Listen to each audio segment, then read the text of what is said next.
All right, sorry about that, chat. We had a little bit of a technical problem here. My OBS decided it was going to do an update and half my stuff wasn't working. So just give us 30 seconds here and we'll be ready to go, guys. Buster's choice is 100% right. It is not a Knights of Teleria stream without a little bit of technical difficulty.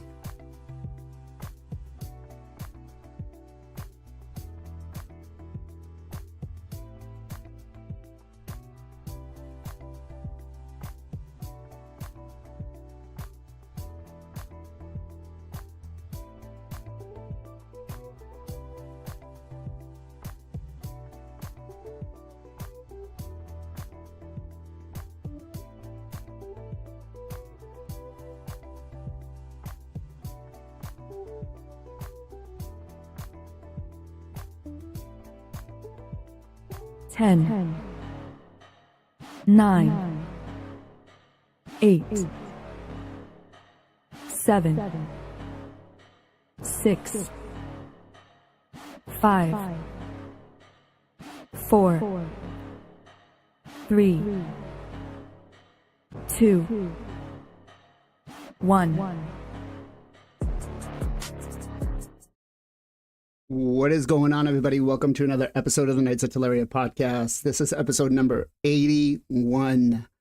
We're going to be discussing a lot of fun things today. First of all, I want to discuss the new collab that could possibly be coming to Raid. What should it be? And has Plarium actually learned anything from the previous collabs that they've done? And what we can expect? And then I also want to talk about a specific Void legendary champion that we're all getting for free, and are they really worth it after all the pain and frustration that we got to go through to get them? But before we go too far into the podcast, let me introduce my hosts for today's podcast. In the top little red box, we've got our free-to-play 2024 content streamer of the year, Mr. Final Campachi. Ken, what's going on, brother? How are you? The Indiana Jones, we finally finished Indiana Jones The Great Circle. That was a very good game, by the way. Like, highly recommend it to you guys. If you guys love the Indiana Jones, it's like more than a game. It's like watching the movie most of the time, and was super fun. Besides that, after the stream, just go a little bit walking, but it's so cold there. Like, it's like -1 Celsius, and that's very cold for me. So wait. Did you just say it's cold for you at -1 Celsius? Bro, it's freezing, man. Like 30 degrees Fahrenheit. It's like, you know, all this week where I live in New Hampshire has been like 10, 15, and nice. I'm out there for 12 hours a day. I would hate to see what happens. Fahrenheit. No, because we do. So how much Celsius is that? I have no idea. Below zero. Way below zero. It's cold. Oh. Okay, well, I will bet for you. You should remove that. How about you guys? How are you guys doing? Doing good. All right, next up, we've got my favorite late night streamer of the sorry. Not of the well, only for this year. PJ, take it off, man. What's going on? How are you doing? I'm doing awesome. I was doing good until I heard it's only for this year, or maybe last year. No, doing good. Pulled some shards for the fusion. I just got really lucky. I pulled, not during this 2x, but the event before was just like a normal one we had to pull. I pulled 3 back-to-back Legos on Sacreds, and actually pulled Esme, so gonna get a dupe of her. Faction Guardian or Empowerment? Probably, I have Faction Guardians max, so I guess Empowerment. Okay. So frags. Mess with that. that. Do you have mod? I don't have mod. I could do frags, but probably just gonna summon or wait for a champion chase or a CVC or something in the future. But overall, doing great. Hope you guys are doing well yourself. Chat, what would you guys do? Should he use it as high mother mod frags, or should he save it for champion chase or something? Let us know. Help him out a little bit here. Help him figure out what he should do. Next up, we've got a top 100 live arena player, and yes, I know, Ken, you're close up there, but we got to give it to Gessel. Gessel, what is going on, brother? How are you? Doing great. Yeah, pulled a couple shards on Friday as well. I got my first noble, which will probably get fed Ooh, to I don't know. Ninja. I don't What, should I hang out to know. him? Is he good? I would. I did some playtesting Really? with him. He's fun, and Okay. he can actually kind of nuke as long as you put him in some, like, you don't need crazy gear, but he's actually not that bad. I know, but I'm trying to build like a solid. I feel like I'm trying to build a solid Chimera team, and like a +2 ninja would be pretty sweet. Like if I bought the other noble out of the shop. +2 He's very good on ninja. the curse city, by the way, if you need it. Yeah. Oh, noble is. Yeah. Maybe I'll build him then. Even I don't know. Beetle- I just got like I never had this dude, and I finally got him. He was like one of the first Shadow Kid, wasn't he? He's been Yeah, around so forever. I actually have mine, and I built him. I got a 5-star. Even put masteries on him and everything. But Oh, I you got- I yeah. enjoy it, and I like him. I've played with him quite a bit, and he does come in kind of clutch instant channels. Oh, maybe I'll keep him then. I plus Um, with my ninja. Of course you did. Instantly. It was my hand. It wasn't even my brain. My hand just instantly went over and just did it without me even thinking. It was Well, the hand. let me ask you: did you +1 him, or did you +2 him before he got his buff, or after? It was before he got his buff. Okay, so then you're perfectly right. You're Yeah. perfectly right. After he got his buff, he's actually not that bad. Not great, but not that bad. Is that bad? Come on. Come on, bro. I like him, bro. I think he's good. Okay. He's good. I mean, come on. He also looks really cool. Look at him. I mean, He deserves sounds a like shot. He's like Does he's look got, cool. you know, like he's got the snakes coming out of his eyes. Come on. That's cool as hell. Next up, we got the 5-headed thinker, Mr. JR Star 3. Jay, what is going on, brother? How are you doing today? Doing pretty good, man. For me, pretty much I was just finishing up Esme the Dancer's fragments and pulled some stuff, not too much, but I pulled some stuff and I got a second Armans. So I've been contemplating if either use 3 Armanses or +2/1 Armans. So you could use a +2 Armands, or how devoted +1. are you to Siege is my question. Because if you're devoted to Siege, building another one might not be a bad idea. But if you're not really devoted to Siege, I'd say go all in, +2 him. Maybe chat might have a different triple Armands.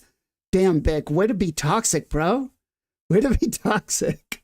Triple Armands. And last but not least, we've got the Dab Master himself, Mr. Zero Brew Zero. What is going on, brother? How are you? I am doing just fine. Loving Jay's shirt. First of all, give a shout out to that. Second of all, I failed to tell you that I did use my old camera, so my green screen may be off. You know, when you're wearing a black shirt and the background is see-through. So there's that going on. You got the little but- ghost vibe today. We put Yeah, a it's fine. It's special- fine. It's fine. But just give you the heads up. You might need to adjust. But yeah, so we're doing great. We pulled, actually, I didn't get to stream Friday night, but I did pull it and throw it out on the YouTubes. And we pulled like an Iron Brago, and that basically gave me my third slot in the Faction Guardians, which is cool. But the more important thing was on the free to play. I went all in to try to get the Geomancer because he was on the 25X essentially, right?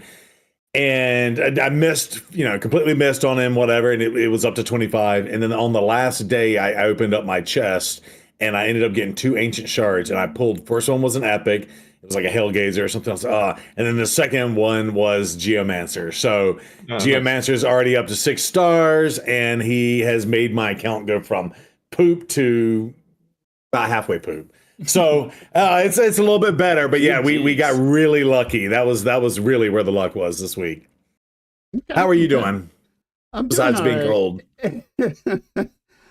well, actually, today was a little bit nicer. Today, I think we got into the 40s. So I was your wearing camera. shorts outside. Huh? Ken's camera. Yeah. I'm Oh. coming. Hold on. Okay. Oh, okay. Yeah. If it makes you yes. feel any better, Have it. 60 degrees Fahrenheit in Texas right now. I'll take the 60s. I hate anything over 70. It gets too hot above that. I can't do it. But between 40 to 60, I think it's good shorts weather for me. I'll take it. It's not too bad. But other than that, just working a lot, and that's pretty much about it. I need to kind of catch up on the YouTubes a little bit. But let's dive into today's conversation. Now, I want to draw light to one of the things that kind of bugged me this week, because they've given us a chance to pretty much get every single champion for this collab, right? And this is the first collab that they've done where once we collect all 4 champions, the reward that we get is actually decent. It's actually, I believe it is a cat's gaze, crafting material, or not crafting, empowering material for it, and some really good gems. And what really pissed me off this week is this right here.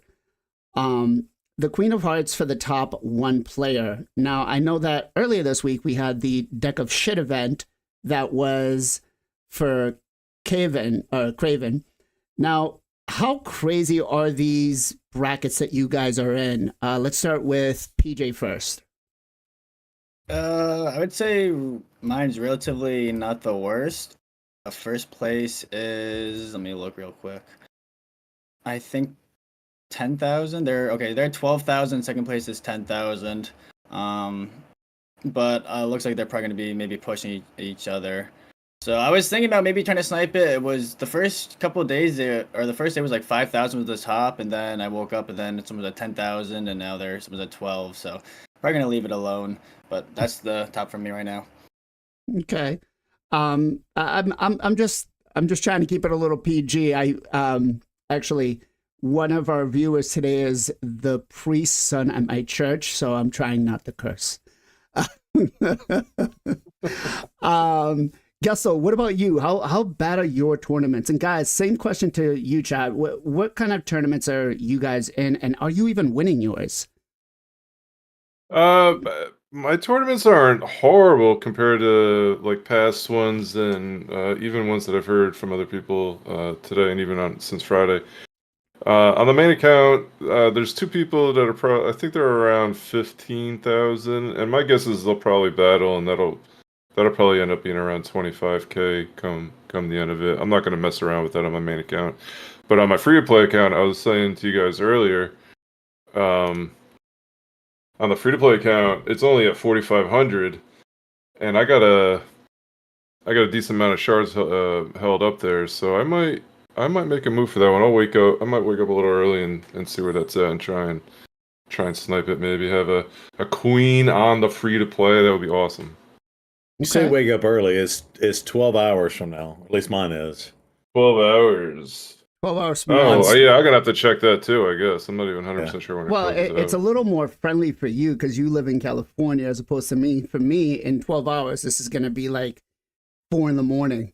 There's no way in hell I'm getting up at 4 in the morning to go for something like this.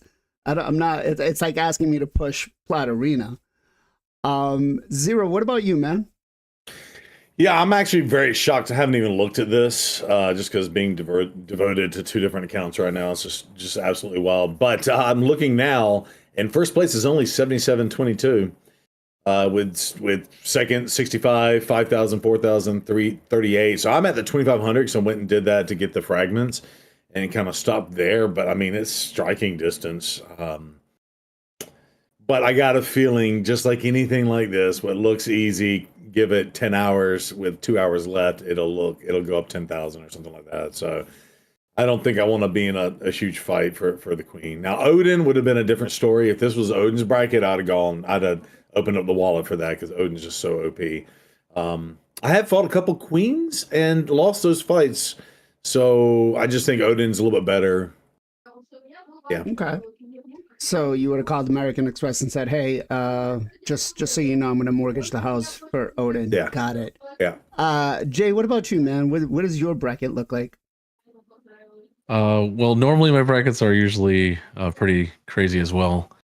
So I don't even usually check because I'm not doing it. Right now I did check. It's 13,000. A Sacred Panda is first place, and second place is Don Palmer at 5,000. Wow. Okay. kind of like mine. I think all of us right here are sitting just a couple of points away from each other. I wonder who's gonna Who's gonna go for the 50? I think this is pretty much at this point what I'm gonna go for if I do anything. But Ken, how about you? What does your bracket look like? 32K. 32K. Yeah, I'm in the FTP bracket, of course. Um, It's not me, by the way. By the 32. Yeah, bro, I I have don't 3K. know. I just got my fragment. I'm done. What you Yeah. showed us last week with the resources, 1.2 million energy and like 100K gems. I think you're kind of, you're holding out something on us, man. But damn, that's crazy. 33K points. Now, I think the bigger issue this week is that they did this with the prisms, right? Now the prism pool wasn't really that great. Maybe I'm wrong, but I feel like Ancora was probably the best one. Did you guys go for the prism pool this week, Jay? No, I usually don't, do prisms that much. I've actually, when it first started, I did, because it was, that's how I got one of my, I think my third newt. But I usually don't touch prisms at all. I don't want to give them any more analytics. Okay. Gessel, what about you? Did you go for the prism pool this week? No, I'm not. I don't do prisms either. I don't like it. I don't like the prisms. It was who was it? It was the champion that recently got nerfed, if I'm not mistaken. Unity. The Also- Unity. What faction Yeah, is he? Night Revenant. Night Night Revenant. Okay. Yeah. So it was this guy. And I mean, they could only really get one copy of him. So depending on how hard you went, unless you were looking for like a +4 in Korra, it wasn't really worth it. I thought long and hard about it. But PJ, what about you? Did you go for it? It's funny you mentioned a +4 in Korra because one of my claymates got a +4 in Korra from doing this. I did not though. I never bought prisms. I just get the free one from the tournaments or the events and try to get lucky. But I got an epic from it. Can't say that I haven't purchased them. My knee still hurts from last year when I pulled Aislinn. But If you're looking for individual champions, I mean they're pretty good. If you're trying to get like a specific one. The Mercy, I think for that one was what, 20? Which I guess it's like $200, or is it 20 or is it 30? Something like that. I believe there was a Mercy system they added. Yeah. But even still, I don't think it's really worth it. Zero, what about you? Did you go for the event? Yeah, so what I do specifically for that is because they do the Sand Devil tournament to give you a free prism. So I typically use my gems to farm that, get the free one, because I look at it as, hey, it's a shot in the dark, right? It's kind of like a freebie, outside the, a spin for the gems or whatever. So that's how I do it. And then the other thing is I always make sure I wait till Friday because they typically butt this up with the champ chase. So it's like free points, especially, in this case, it was 250 because we pulled an epic. But you're guaranteed 250 points if you do it that way. So that's how I've typically been doing these the last 3 or 4 times. I haven't purchased these in a long time. So yeah, that's how I participate. Okay.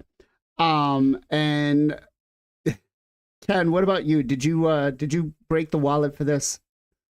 No, I didn't purchase anything. I was have a one set from the last prison pool, and I got another one from the Sun Devil. So I guess decide to open them for the champion chase. I got a Lego actually.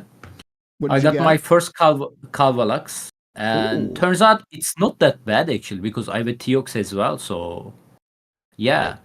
Yeah, Unless Calvalax- enemy team is a stone skin, I can beat them all. Doesn't matter what your speed. So. Yeah. Calvalax is one of those champions where he's only used for the poisons, and I feel like he is just the weakest enemy max HP hitter out there, and definitely needs a buff. Yeah, it's I don't know, crazy. Like most of the people probably doesn't know he's enemy max HP, but he does actually. Yeah, it's so bad because he would be great for like Chimera or Clan Boss or everything except for Hydra, or maybe Hydra if he actually hit properly. But he's really just that bad. So I hope that Plarium buffs him pretty quick, or is one of the next champions to be buffed, because I have 2 of them and I would love to use one there. And I think one of them has like a 5-star. And the problem is they probably won't buff him because he makes it into that niche poison situation. Like people use him all the time for that and that alone. So Yeah, they're going to look at the metrics and say, "Oh, he's getting used. We don't need to buff him." Bro, they are yeah, not looking the metrics, man. Come on, which metrics no. tell them to not nerf the armas? Come on now, like. I don't know. Well, they got to give you a year of frustration and aggravation before they come out with the fix for Armands, which will be. It's 1 year. Next month, Yeah, just 1 yeah. month away. Yep. Yep, We are 1 that's month it. away. That's it. All right, so let's jump to the first part of today's podcast, which is going to be the champion that we all get from Siege, and that is she's a demon spawn, Lamasu. Now, how far away are you guys from getting this champion? Chat, are you guys, close to it, halfway through? I mean, it is very, dependent on how many sieges you win and what bracket you're in. But Ken, how far away are you from getting Lamasu? I got her probably a month ago. A month ago? Okay. Yeah. Gessel, what about you? Well, this is kind of an ongoing joke in my stream. My main account is at 52 frags, and my free-to-play account will have Lamasu next siege. So- Okay. But I don't have her yet. I don't have her either place. All right. PJ, what about you? I've had her for a while, a little bit of time. I actually rebuilt her pretty recently. Okay. Jay, what about you? I'm at 75 frags, so a few more. Okay. And Zero? Yeah, I'm 88 of 100, so 12 for me. So maybe next siege we'll get her. Okay. So I really feel like, and again, this is very pay to win mentality, but I don't feel she's as good as she should be. She is a void. Like, I feel Mithrala definitely brings more to the table than she does. And she's very outshined by other champions that we've gotten for free. Now, I may be wrong. In chat, you guys can let me know why as we discuss this. I may be wrong. But, Ken, let me ask you, on a scale from 1 to 5, if you were to rate this champion, where would you rate her on that scale? And where do you see her shining the most? 4. Scale 4. 1 to 5, right? Yep. Okay. Yeah, I personally really like her. She's very great champion on both Chimera and the Hydra. I am not really sure she has a usage on the arena. Like, I'm not big fan of the use the champion as we thought have a blessing on them. So I'm gonna put her on my wish list. Actually, tomorrow 2x Void, my bad. Soulstone coming, right? Maybe I can try. But I personally really love her, both of this content. Her A1 is a decrease attack. Her A2 is a decrease speed with the block buff. And her A3 is the cooldown reset, single target. So if you build her in the reflex gear 4-piece with the 2 impulse and the 1 refresh accessories, I believe. Yes, that's no. What? 3 refresh accessory. Yeah. Reflex, impulse, 3 refresh. This is the best build you guys can get. I right now has only 2 refresh accessories on her. My banner is not that good. But if I manage to get a banner refresh as well, I'm going to get like what, 40, 55, like almost close to 70%, I believe, chance to reset the cooldown, right? This is very good, man. Like, she's almost every time she got a turn, her A3 skill, pretty much every 2 turn is ready. And I'm resetting my cooldown of my Marius all the time. So Marius is smacking like that. Especially on the Hydra, this is what I'm doing. On the Hydra, I need to rebuild my comp and manage to put my Marius and the Lamasu at the same team. But connected, they are separate. But I personally really love her abilities, my friend. Okay. Against the lockout champion on the arena, because she cannot get a ship, maybe could be useful. But if the enemy team is a lockout champion, they can also look at her abilities. So I don't know. In the arena, I don't know. You guys tell me. But PV, I really like her performance.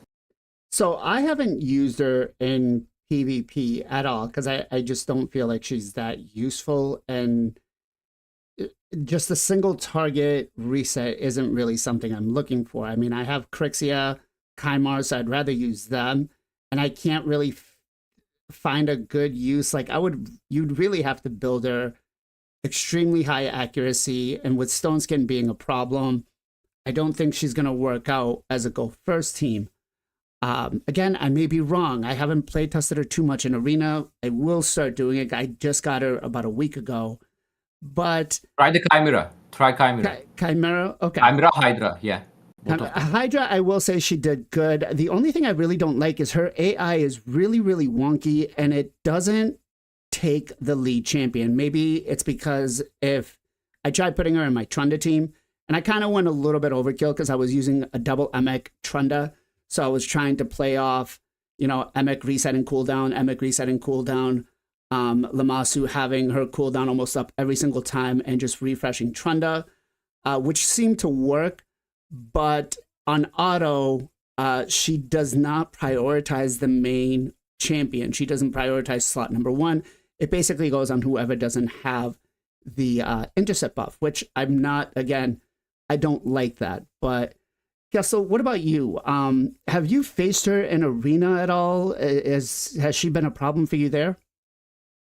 I think I've seen her twice in Arena, and both times she was like, no, did nothing in the fight. I can't even remember her abilities off the top of my head. It's been a while since I've looked at her kit. But I feel like she's just more of a PvE champ. A lot of people talk about her more for Hydra and stuff. And that's honestly why I only have 52 frags. Like if she was like a Marius level, like someone like really strong in Arena, I would have found a way to get those frags. But like she's just not the game changer in PvP. So when I get her, I get her. I think she's interesting, but yeah, she's just definitely not a live Arena champ. It looks like. Okay. At least in this meta. Okay. I assume that could change. I mean, she does have the fear, and her passive is pretty solid. But again, it's not something where I feel for arena-wise on short-term fights we're going to be benefiting, right? It's definitely more for Hydra, Chimera, 100%. But PJ, what about you, man? What have you been finding best case use for her?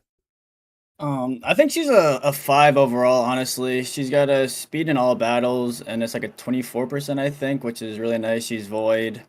Really, really good for Hydra, Chimera. For PvP, kind of a little bit tougher. I was kind of thinking maybe like a budget Shu Zen. You wouldn't, like, you would waste the lockout, or you'd waste the reset, but you could kind of boost your nuker up a little bit to maybe cut in and go first, because you're going to 50% turn meter boost.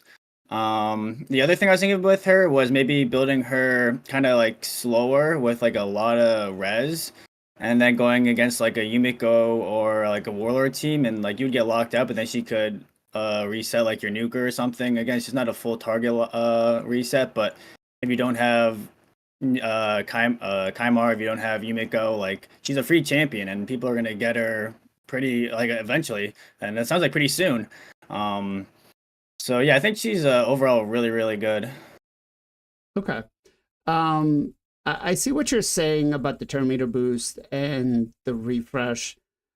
Again, I feel like it just maybe I feel like a full team reset might just be too much, I guess. Chat, what do you guys think? Would a full team reset would be too much for her if we just remove the intercept? Because the intercept, I mean, it does help out with the Head of Torment, right? Not getting feared.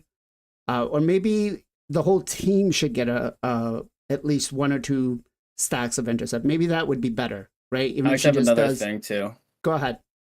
Sorry, you can continue after if you're done. Yeah. Go ahead. So I was actually thinking about taking her out of or putting her in my Hydra, my Nightmare team, and taking out Androck and having her, because they bring like lots of the similar things, but I could have her reset my Taurus. And I think Red has her in his Nightmare team, and he did like 1.48 billion on Nightmare with like not a Trunda team, and having her reset Taurus over and over, I'm pretty sure. Or maybe it was Ninja he was resetting out. He was resetting someone, so I was kind of thinking about putting her and trying that out in my in the Hydra team. Okay. Big shout out to Mr. Bronco Raid who is over on the YouTube side. Guys, the link is in the chat. Make sure you give him a follow over on YouTube and show him some love, please, guys, please. And if you got some time, go hang out on his Discord. He's a lot of fun to have some discussions with. But Jay, what about you, man? Where do you see this champion, and what would you rate her as? Yeah, I actually think she's pretty cool. I don't. I think it would have been a bit better if her A3 would have been a 3-turn cooldown. It's 4, so it's kind of long. So you have to you build it really fast. You have to bring, like Kapachi was saying, things to reduce that, so you can keep funneling that, right? Like relentless or refresh accessories, impulse sets, reflex sets, things like that, to allow you to keep spamming that. That's the only thing I would say, is just reduce that, in my opinion. I think that'd be better in general, because a Void champion at this point, at 2025, being a 4-turn cooldown, it'd be insane. It's decent, but I don't think it's insane. If it was full turn meter, I'd be like, okay, that's kind of crazy. But overall, I haven't seen her that much in live arena. I think I've only seen her like once, and very rare that I see her in regular tag or classic. But I think she's overall a good 4 out of 5. Okay. Zero Brew, what about you? Yeah, I'm thinking 4 out of 5. 5 out of 5 on the way she looks. I think she looks amazing. Yeah. I like the aesthetics there. But PJ was saying, and I don't have these champions, but I'd be curious if you used her and Shuzin with like an insane nuker, and you have Shuzin fire off your nuker, and then have Lamasu follow up and hit Shuzin again, reset her cooldown, and let her fire off the nuker again. And then the nuker takes a turn again, if they're still left alive. So I'd be curious, but I don't have any of these champions. So I don't have a Shuzin, so I would never be able to test that. But I'd be curious of the people that do, if they would build it for S's and G's, to see if that whole idea would even work out. Probably wouldn't. On paper, it sounds cool, though. Okay. So yeah, again, I still think, I mean, she's good. She's good. The block debuffs, right, with not having to attack, goes over through a poison cloud, decrease speed, same thing. I feel like, and I might get some hate for this, but a 3 out of 5, more just because, I don't know, it's just just a little bit more. I mean, Marius, who is arguably probably easier to get with time, is way better than her. Disagree. And I don't disagree. You disagree. Why? Marius is not easier to get. Marius is easier to get over time. He's not dependent on us having to win Siege, right? But As long as we're depending on you doing Fire Knight 10 hard, like, you're gonna win Siege eventually. yeah. You're gonna get maxed with an easier opponent. You're gonna win Siege. yeah, It's gonna take you way longer to get Marius. If you're a newer account, like a mid-game account going towards end-game, you'll probably get Lamasu before you get your Marius.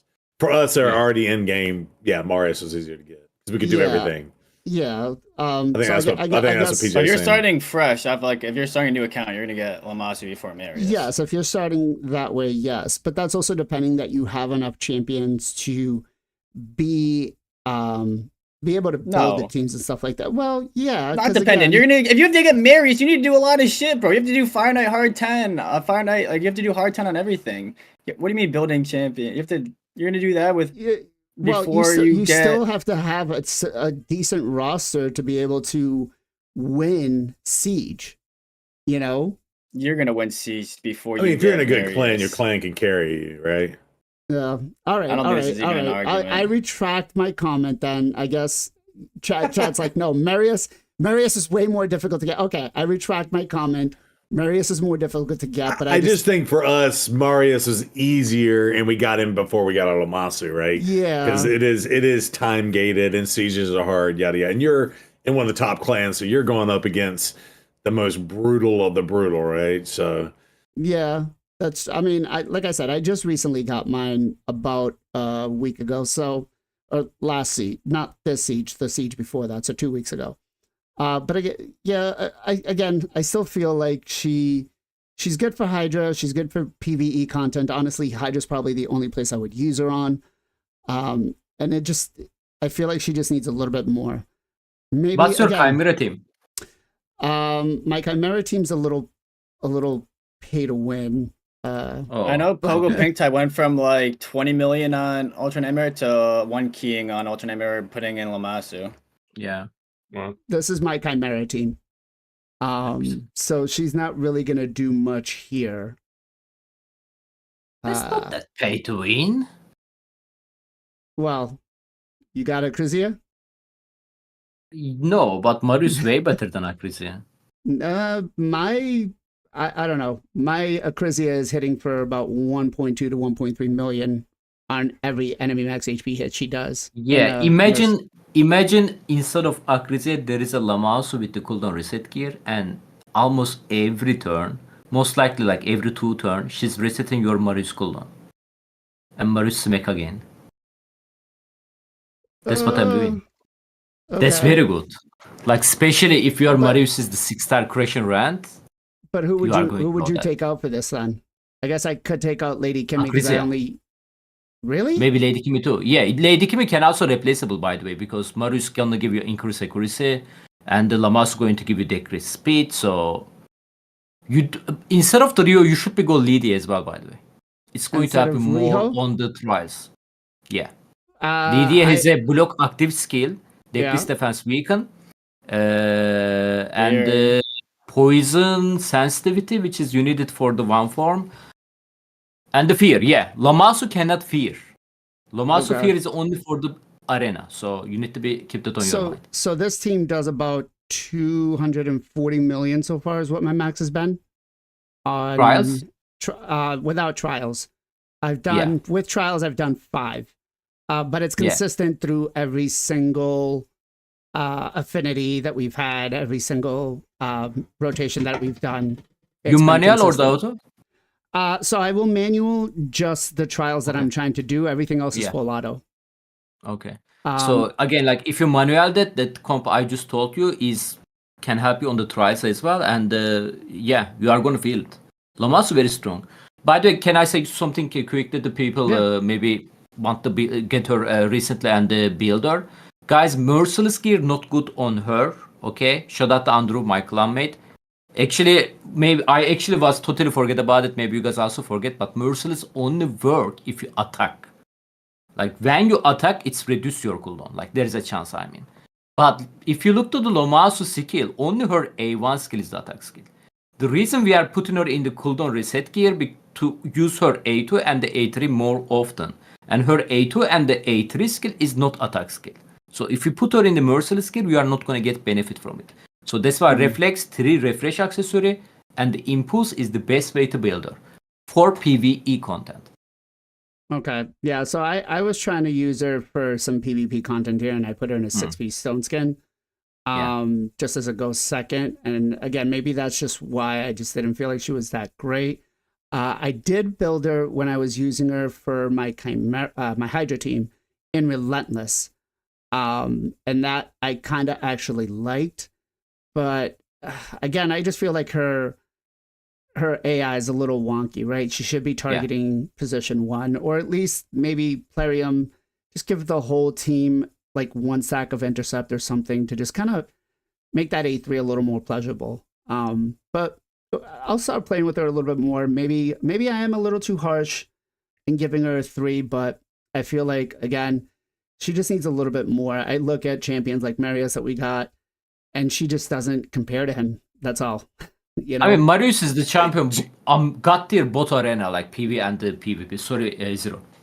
No, I was just going to say, to be fair, Marius doesn't compare to most champions. Every time I try to build a team, like an arena or whatever, and so I'm monkeying around with stuff, I'm like, oh, I just need to slot Marius in. He's just going to just do way too much better on this. The fact that he brings that increased accuracy and, of course, the defense up, as well as enemy max HP plus buffer move. Like, he's just so good.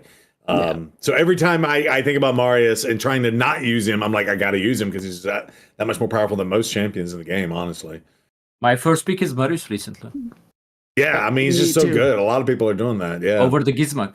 Or the Me too. Over me too. Armand's? What? I mean, I'm not using Armaz at all. Yeah. Over Gizmak and the Sifi, I said. My picks are, if they pick Armand's, then my first pick is always Marius. If they pick Marius, then my first pick is always Armand's, just because of the band pick, right? And I think that's kind of more of the strategy playing for Live Arena, but maybe we'll get into that on a different podcast on, some strategies we can go for. Let's talk about the main part of the podcast today, which is going to be Raid's collaborations. Now, Plarium has done a lot of collabs. Some have been great, some have been shit. But the big question is, are they learning from the previous collabs that they're doing, and are they getting better? So we've had collabs in the past, like Ninja, right? Which was the first one. A lot of us were really skeptical. We're like, oh my God, this guy is crap. I remember, I think it was Jay Giggs that actually fed a Ninja and then regretted it really quick after he did. And I think for their first collab that they did, this was actually really great, right? What do you guys agree? Probably one of the best collabs that they've done for Raid Shadow Legends with Ninja. Gessel? Well, in terms of how good the champ is in the game, Ninja is certainly one of the best. I don't know in terms of like bringing in like new player base based on his following and stuff like that. I guess I don't know how it did in that sense. I would assume pretty well, probably better than like a Monster Hunter or something. I may be wrong, but he is an insanely good champ, man. Definitely. Yeah, just champion-wise, I mean, their player retention is kind of gone, but just champion-wise, in-game, best value for the community.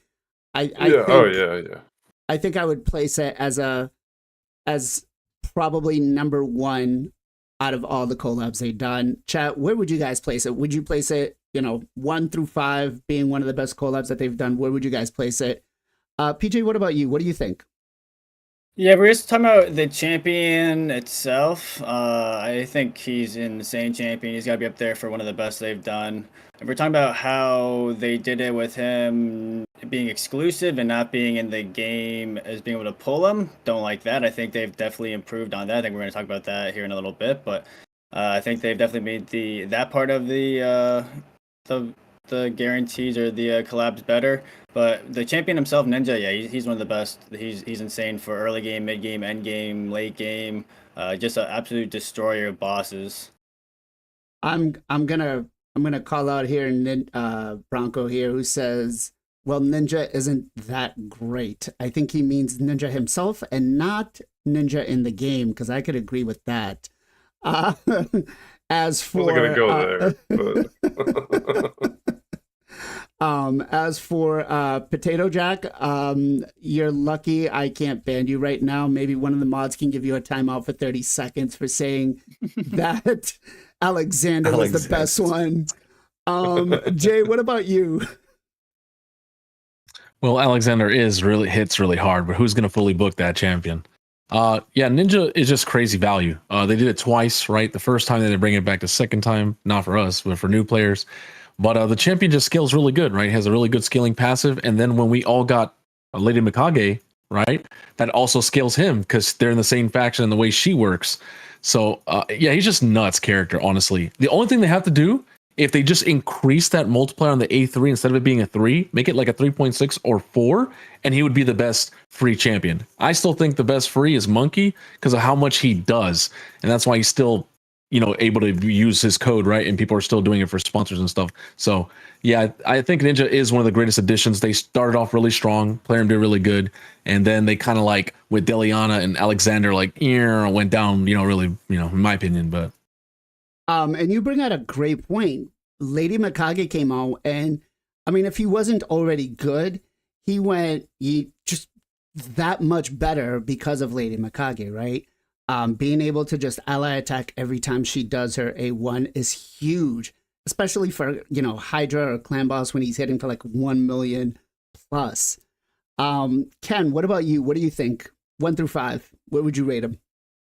As 5. a collaboration, 5. Okay. Yeah, because especially when they released him years ago, he was so good, man. He was answer for the most of the bosses people are stuck in. Like the first boss is coming to my mind is the Griffin, Doom Tower boss. Yep. When the first time released it, he's make the Griffin super easy. Like I was doing the takeover, people wasn't have him, and we was struggling a lot. And his power creep is always improved, by the way. Like you guys mentioned, Mikage, they released Mikage, Boom Shadowkin. You can abuse them together. Then they released the Awakening system. You know, like there's a Nature Brass, stuff like that. Coronet, I believe, is the best one. Relix as well. All of them is improved this champion more. People actually using this champion on their Hydra, hardest difficulty. And the Chimera right now, shut out the red. He actually have a 900 million damage team with the Ninja on the Chimera with the Senna. And that's just crazy. And yeah, it's the one thing is really like bother me a little bit, you know. Polarium did nothing for the people who play in this game very long time. What do you mean? Like, I mean, it's a good thing they give a chance to Random. people, give them one more chance to get the Ninja again. It's a good thing. But at least give us some exclusive skin, you know. When they get in like free Ninja, we got literally nothing. Like, Okay. at least give us like exclusive skin that show us, yo, bro, like we got Ninja back in the day, you know, not like 2 months ago, you know. That would be nice. Just exclusive skin. You don't need to give any stat bonus or anything, you know. Okay. I get you. I like that idea. Yeah. I mean, Yeah. I think Because Ninja- right now, like, hey, bro, I have a Ninja. Oh, is your account is old or you just got Ninja like a couple of months ago, you know? Like, I can't Yeah. know that. I get you. I get you. Yeah, I gotta say, besides the face, I think the whole skin looks cool. It's just like that I agree. face. I'm just like, I don't know, bro. Like, you know, yeah. Zero, you recently just acquired him. So, you know, what Yeah. do you think? Yeah, so I think I'm the only one on the panel that my account will be 3 years old on March 4th. So I'm coming up on my 3-year anniversary of starting my account. And yeah, so I recently just got him. So for me, it was a huge bonus. And JR Star just stole my thunder. But I think the way that Mikage works, especially if he's the only Shadowkin on your team, it just makes him so much better. So before the Hydra nerf, I was putting up on the hard team like 1.4 billion damage with Mikage and Ninja, and it was just absolutely absurd how that worked out. So I was very thankful for that. And then I'll say, looking back, the last faction that I could beat was the Shadowkin. It was just my weakest one, and I feel like a lot of people probably had Ninja and were able to probably fly through Shadowkin, but it was my absolute last one. I had to do put the 3-star thing in there with a bolster set and do the cheese to actually beat it. But yeah, so for Ninja, I think he's fantastic. And what's crazy, just in terms of the human being, is I was watching him, a long-time Twitcher here. It might be my addiction, but I was watching him when he was like 300 viewers, and then the whole Dr. Disrespect drama took place. For those who know in chat, know, and then that's when Ninja blew up. But also, he was the first one to embrace Fortnite. And a lot of people were coming into his chat way back then saying, "Hey, why are you playing this kiddie game? Like this is silly. This is stupid. You should really go back to PUBG, and you should really go back to these other games that he was getting more viewers out of." He's like, "No, this is the game. I'm sticking to it." Who knows if he was getting paid for that? Well, anyway, turned out to be the greatest thing he ever did, because he was getting 200,000 subs a month and stuff 6 months down the road, and then became one of the more popular games, especially with the kiddos. And I really liked his appeal to the kids. And then he left and came back, and he's done more adult content. I like the old Ninja before, but he is who he is. So him being in the game, yeah, it's cool. I think aesthetically he's amazing, and yeah, I'm just thankful I was able to get him. So for anybody that started 3 years like me and didn't have him, he's a great addition. So I'm glad to blah. Yeah, I'll shut up now. All right. Can't even finish my thought. But PJ touched on it a little bit here. Now, that being their first collab, they made it a limited time event. People were not able to get them after the event was over. And there was a lot of criticism back there, right? And they've done that with a couple of events. Now, I don't like those events, right? Now I get Ninja got paid, it had to be locked in, and it seems like they've started moving away from those. Now, let me ask you guys and chat. I think this might be a little bit of a controversial subject here, but are you a fan when they do collaborations like this where the champion is a limited time event and you cannot get them again? So like Ronda Rousey, right? We got her, and if you got her back then, that's it. You can't get her again. Do you feel like that gives your account some sort of value, that gives you some sort of significant, I don't know, just, I guess we'll lead it off to Ken, because Ken feels like it's a good thing, I'm guessing. But Ken, what do you think? I mean, that's the thing. Like, if you don't play this game even one single day, you are going to miss something. You are going to miss maybe Guarantee Champion. You are going to miss maybe 2x. You are going to miss maybe Redix, Awakening. You know, like, that's why you need to actively play in this game. And if they do limited time collaboration, if you're not playing this game actively, you are also going to miss them. Like, if you're not doing your combos every single day, like, you are going to miss like loss of the shards. Of course, it's normal to miss the limited time event, but I don't know what is the reason they are doing limited time. You know, like, because recent champion we got, they are like free license, right? Like Odin stuff like that, and Asgarding content, and we got Alice content. They are free license, like they don't need to pay any money to anybody for them, right? Ninja is alive, so like he's definitely not free. I can tell you that much. And same for the Monster Hunter collaboration. It is also the licensed. Same for the He-Man and the Skeleton. I am not sure they will come back. Look, Ninja back. There is a chance they can also come back, you know. Plarium is not saying anything, but like the Ninja is come back, there is also a chance they can come back. Hopefully they will come back, you know. So people who doesn't play the game during active period, they can have a chance to get. I'm playing the game every single day. Personally, I don't mind, so I'm okay with anything, to be honest. Like, and let me stress this: I'm not, and we'll touch. This will be the next question I ask everybody. I'm not a big fan of the Monster Hunter collab, the way that was done.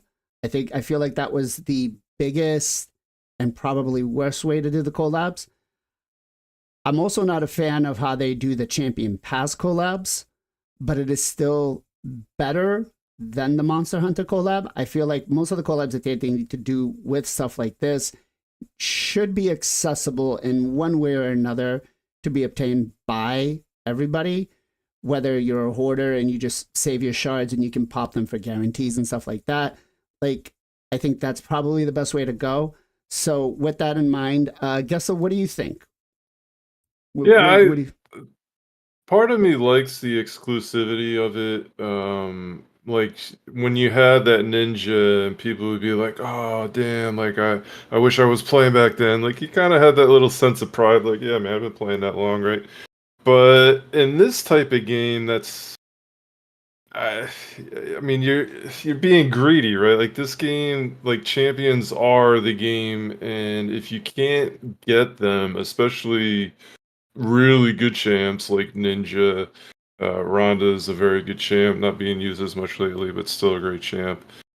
Yeah, it kind of sucks when you get into a new game and you can't get some of these champs that could really help you out.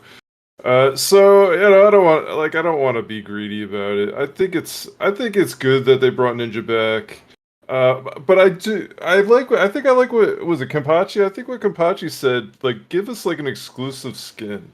Give us something that or to still give us gives 6-star soul, man. You know, like they didn't give anything, man. We've been playing very long time. That would be way too free to play friendly for players like yourself. Come on.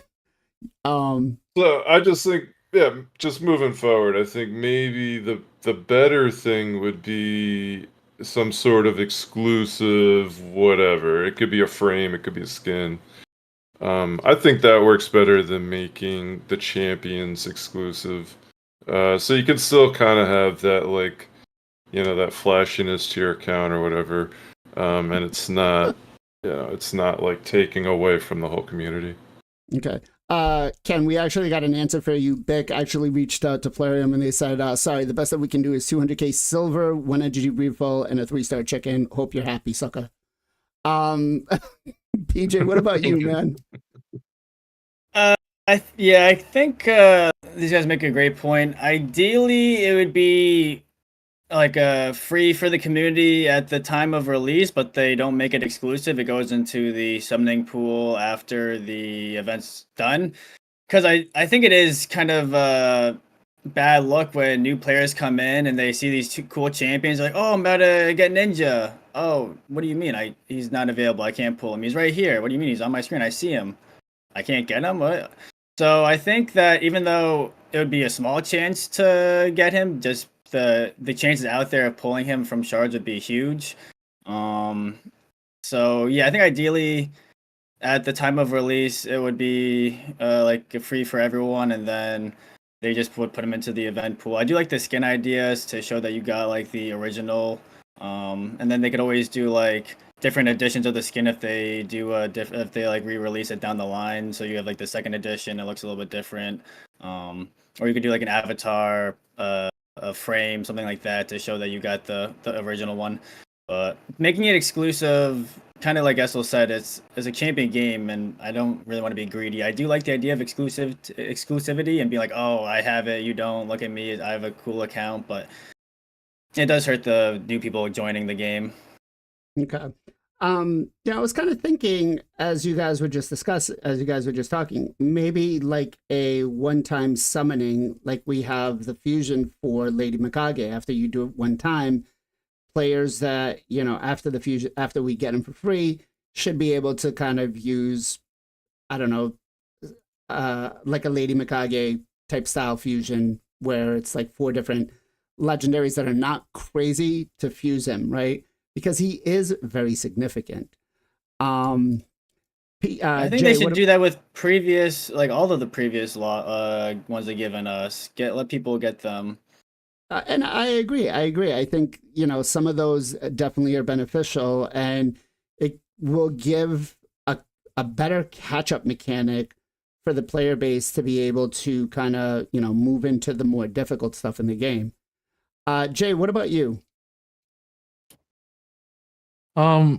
As much as people don't like it, I think it is important to have some exclusivity. They already have a lot of FOMO in the game, but it's a way to give yourself a reason to log in to get new players in, right? If you show someone, hey, look, I have this champion, they're like, I don't care, right? They're just like, I don't play that game. But if it's something they know, right, like Monster Hunter or Ninja, they're like, what? That's going to be in the game? It throws them in and they want to play, right? The only downside I don't like about the exclusive is they should give opportunities. Like other games, if you don't get a character at this certain point, they'll have like a rerun or something similar next year and have that event happen around the same amount of time. But this doesn't. You just don't know, right? We just never know because they don't let us know anything unless it's okay to know, right? So that's the only thing I wish they gave ways to do it. It's like, hey, for everybody who didn't, get this free Ninja in February, well, we're gonna do, maybe later down the line in November or maybe Christmas, we're given opportunity to like only Ninja, guaranteed Ninja if you pull shards. Something like that would be nice, right? But that's just, unfortunately, yeah. And I kind of like the idea here that Gutarni said over on YouTube.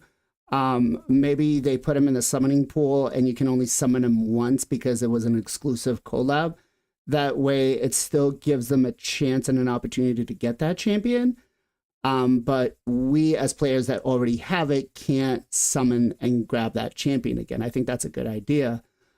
Zero, what about you? What do you think? Yeah, I think exclusivity is okay to have in the game.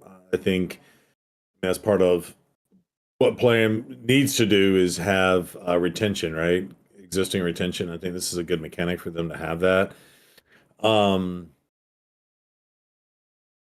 Yeah, I think anybody that had it previously and then they were going to give it out, to everyone. I think it'd be really cool to give it like an exclusive skin. Like, hey, y'all are going to get it for free, but everybody else gets an exclusive skin or something like that. And it's him with red hair or something. Who knows, right? That would have been cool. And the one thing I will say is when they gave him out and I was able to get him, I was able to win that tournament to get his 6-star soul too. Normally they only do 5-star souls, but getting that 6-star soul was clutch too. He's one of my better champions now. I don't mind the exclusive so much, but I will say the free IP stuff and they remain in the game is also nice, right? So the Thors, the Odins, the all that, like, so theoretically I could pull an Odin even though I didn't get an opportunity to win it before. The same thing with the Queen if we don't win this tournament, right? So I do like that as well. So I'm on the fence on it. I'm on the fence. I'm okay with some exclusive stuff. I do like the fact that they give us, though, the ones that were really, really good. So the Wukongs, the Death Knights, and all that. They did keep the codes in the game for a long time. And even Rhonda, they gave an extended period of time to get her after the fact with codes and stuff like that too, right? So I thought that was pretty cool for them to do. But yeah, the really good ones, I do like the opportunity to be able to still get them. Okay. I feel like a good skin for him would just be kind of what he's currently has, but in red, like a phoenix. Yeah, exactly. I think that would be cool as all hell. But Sus also brings up a great idea where, you know, why not utilize the token trader, right? Put him in here as a one-time copy that we can get and at least give the player base over time to get that champion. Again, I get it. It's a limited time exclusive, but I feel like champions like that are kind of OP to the point where if you don't have them, like you said, Zero, I mean, it did so much for your account, right? Go ahead, PJ. No. Oh, I thought you were Well, raising I was just going to say No. that it's sacrificing 3 legendaries for that noble. Jeez. No, 6 legendaries. That's what I'm saying, 6. Yeah, that's what I don't know what it says. Yeah, You 6. said 3. Like, that's 6. I said 3. Sorry, 6. Yes, that's what I meant. Yeah, that just seems crazy to get a +1 ninja, right? To sacrifice 6 legendaries, especially if your faction guardians aren't fully booked out on every faction. But yeah, go ahead, PJ. No, I didn't. No, I wasn't raising my hand. I thought he was raising his hand. Like I was like, oh, is he like teacher? Please let me say something. But I am going to ask everybody towards the end of the podcast what they feel like the next collab should be. So make sure you guys are thinking about it because I do want to see where everybody's going because the last one that they did was He-Man. And with He-Man, they did the same thing they did with Xena, where it was a set price, $40. That was it. But they gave you multiple chances through RNG, I should say, which I am not a big fan of, to acquire. Now, I feel like, okay, you want to put the champion out, you want to pay for the IP because, you know, it's going to cost whatever, fine. You want to put a $40 price tag on it, okay. The one thing that I do not like is that limited time champion is not accessible towards free-to-play players that are not that are just basically not hoarding their resources. And I feel like that's a problem, right? That is. Did I do my beef before stream started on He-Man? I don't know. Did you? Okay, so everyone watching, just so you're aware, the first round of Bronze Live Arena, once you unlock it on the free to play challenge that I just did, you face all the bots, and they all have these free champions. There's ninjas, there's Rondas, there's UDKs, there's Sun Wukongs. But the worst part of it is all these bots can have a He-Man as well. The pay to get He-Man, and going up against that with my Kale and my Alice are getting smoked into the dirt. So we're talking like I can win 1 or 2 fights out of 10 in a day. So yeah. Well, I mean, they may have Wolf, don't steal my idea. They may have purchased that. They may have just been lucky through shards. But again, I feel like an event like that, where it's only going to come around once, should be accessible to the free-to-play players. And again, you want to put the price tag on it, $40, $50, whatever it might be, fine. But how do you guys feel of, being locked out of not getting these particular champions? And I guess I'm going to start off with Ken first because he's free to play. So champions like He-Man that have made such a big difference in Arena, or at least Live Arena, what do you think?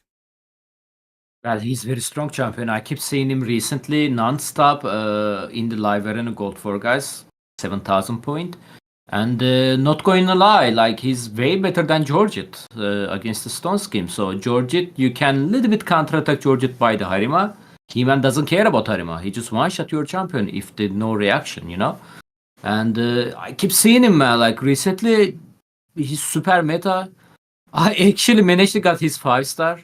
But I didn't manage to get him, so I have to sell my 5-star because we cannot get him anymore. So that was the saddest part. Yeah, I wish they have a chance to get him, man, on random on the chart, like not go forever, Well, I But feel what like can we do?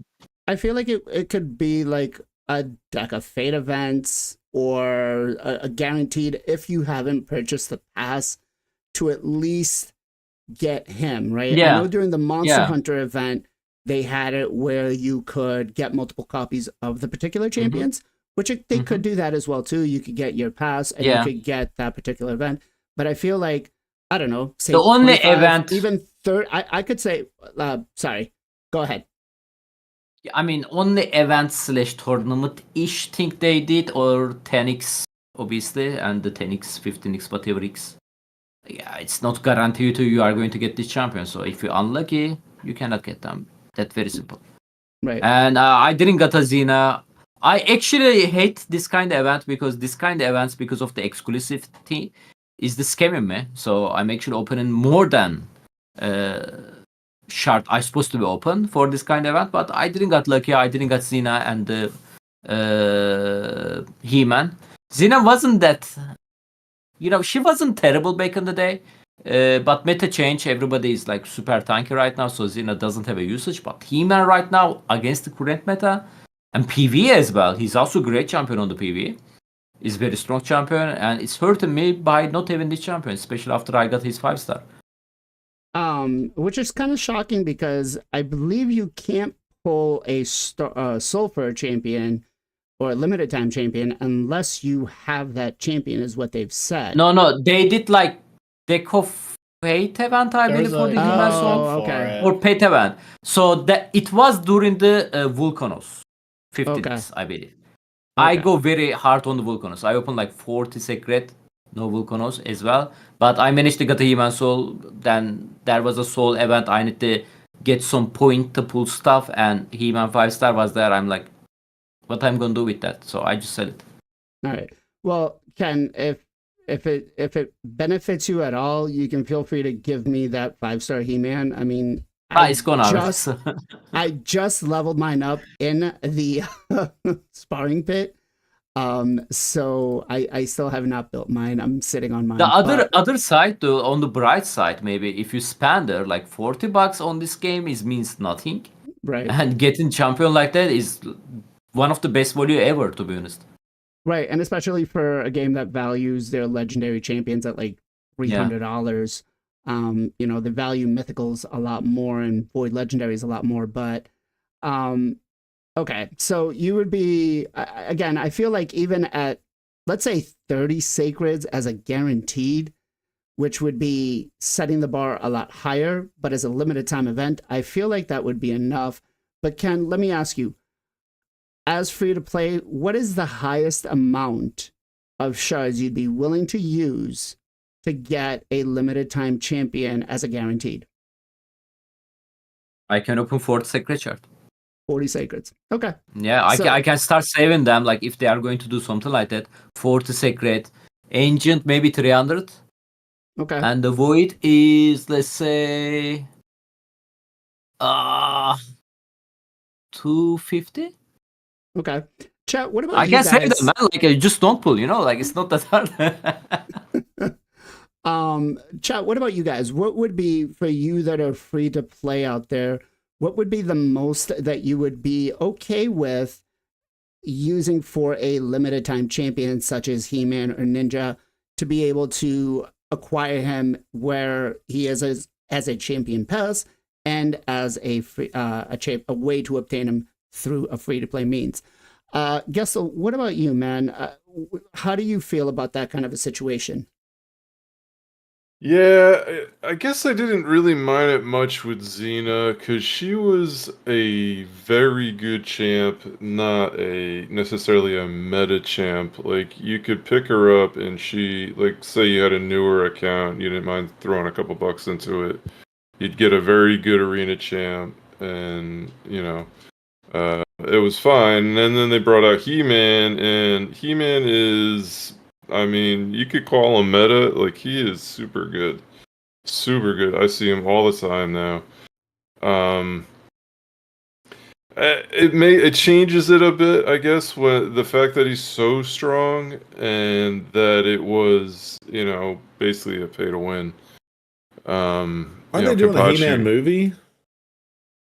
Aren't they like I don't know. coming out? I think they are. Hemsworth might be playing. Chris Hemsworth. Chris Hemsworth. Yeah, sorry. I was like, wait, what? He's not that good. Hey, I think he did a pretty good. What's it called? Thor. No, I'm playing. I think he'd probably be perfect for it. But to kind of address a real thing here on T-Bone, the way free-to-play players are going to look at it is not the value per the champion based on, I get a 40 sacreds is $800 based on what player feels the sacred is.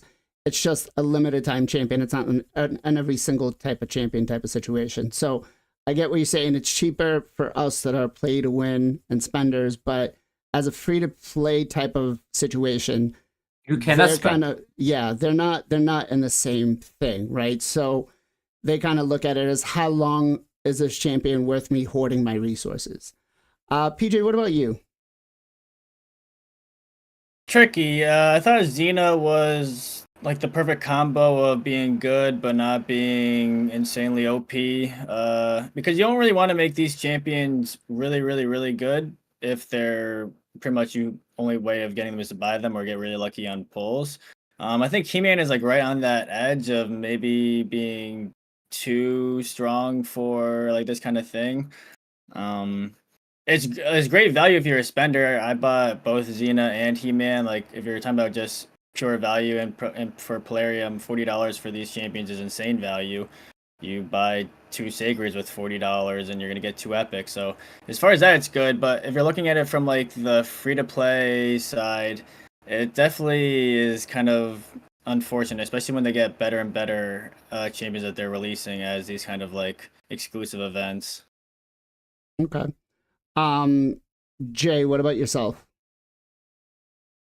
Yeah, I think it should be pay gated. I think there should be a way that free to play players can. Other games have it where it's like, well, if you don't want to pull, let's say in our game, like sacred shards and RNG or stuff with the character, you get a resource that's like, think of like fragments or something.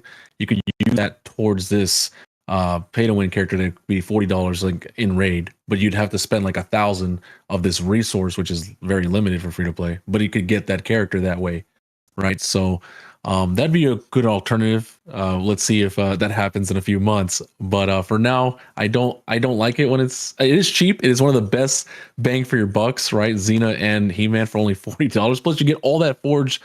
You get other stuff too. It's not just the character. And a lot of people told me they're like, yeah, man, that's why I buy these battle forge passes and the battle pass for the champion passes, because they give you all these like glyphs and other great stuff along the way. And I'm like, that's true. That's worth money too. So it gives you everything you need to make the champion into a 6-star, basically. Yeah. For $40.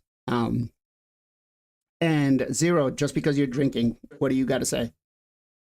Yeah. So what I would love to see is just better negotiations on these deals, right? Because I'm sure the reason why they are, $40 is they have to give it minimum half of that money. So $20 has to go, in this case, Mattel, right? But what I would love to see is just a little bit better negotiation. Now, what would be cool is they did the $40, get your He-Man, whatever, and now they're coming out with the He-Man movie with Hemsworth, right? How cool would it be if they reach back out to them and say, hey, let us do some free things for a chance like the tournament to win a champion like we have for the Queen right now. Maybe do that. That's a way for a free to play player to potentially earn a He-Man, right? And it serves as like an advertisement thing for your movie, right? So go back to the YouTube series that was amazing, by the way, that they did. But how cool will it be if they had like, Hemsworth do a promo for the movie and it turns into the cartoon and it's got the Raid He-Man and going around smacking bees in the face, right? So I think something that would be cool and it'd be a win-win for Plarium and a good thing for the movie and Mattel, I'm sure, sitting in the middle, but Mattel's getting paid for the IP rights on the movie too, right? And to put things in perspective, movies budgets, depending how big they are, 100 to 300 or 400 million dollars, right? Well, the game company that just bought this, paid $400 to $600 million for this game. So this is not some small mom and pop thing in comparison to like the movie industry, right? So, I don't know. That's just my 2 cents on it. I do like the idea of a free to play player being able to get it, but how do you make that financial situation? Maybe an idea like that, where it's, hey, your movie's coming out in a year from now. Let's give us some of these back, some of these IP tokens back, and let our free to play players earn them instead of pay the $40 to get them. But Right. everybody else is 100% right. If you are paying money for this game, $40 is a steal for a champion like this, right? Right. As well as all the other resources. So I don't have a problem with that either. And the other thing that they could really do is maybe, since the event runs for a couple of months, they can make it that a combined amount of your shards through that whole time, eventually, once you summon that many, will give you He-Man. Now, again, this will give pay to win more of a advantage, but it doesn't lock out the free to play players. And again, that's the big thing. And I know, especially Ken says it all the time. Thank God for the pay to win players that allow me to be free to play. You're welcome, Ken. But I feel like, yes, the pay to win players should get something a little bit extra. And the free to play should have an equal chance to try to get what they can, because accounts that are old accounts, like 3 years, 4 years, that have put in the work, that have the effort, are still not able to get to where, any one of us is. Or can I just say one thing? Maintain it. Go ahead. Yeah. To be fair, though, there's only been 2 of these pay to win champions, and we've had a ton of free ones. In fact, we were just coming off of the Alice, and Alice is a pretty good champion too. So to be fair, there's been 3 to 4 times as many free to here. Everybody can have a Loki, everybody can have a Skeletor, and everybody, they gave Skeletor free. You just couldn't pay to get the He-Man if you're free to play. So to be fair, they do give us decent free champions, more so than they do this pay opportunity. I like the comment that Wolf just put into chat. We here at Plarium always have our players' best in our player base in mind and want to give them the best experience to everyone as long as you pay for it. Love it. But I feel like that would be, one of the better things to do with those particular champion passes.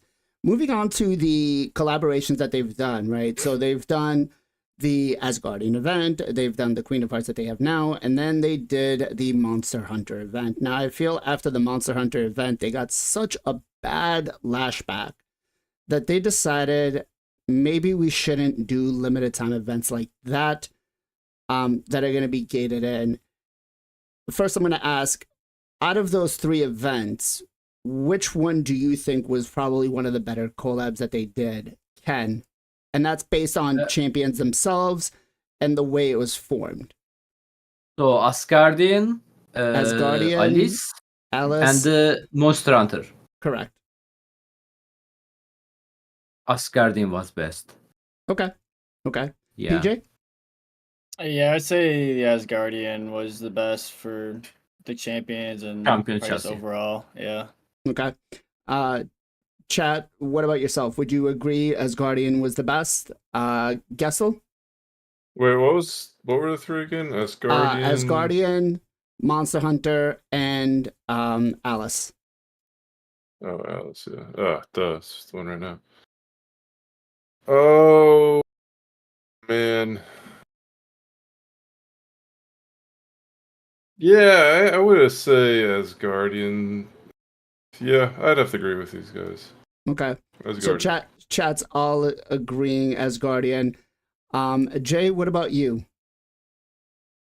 Yeah, I think the Asgardian in terms of implementation was the best, but I still think the Mouse Hunters are they're just boss controllers. Like they're just OP. You know, Rathalos changed the game for a lot of people. Elatrion, you literally just plug and play. You just watch and win. Like, just crazy. I mean, look what happened with the Hunter, right? Like, the Barbarian. Like, she's just OP too. I think. Right. Don't get me wrong. I like the X Guardian. I think that is the best way implementation. But I think the champions of Monster Hunter were just crazy.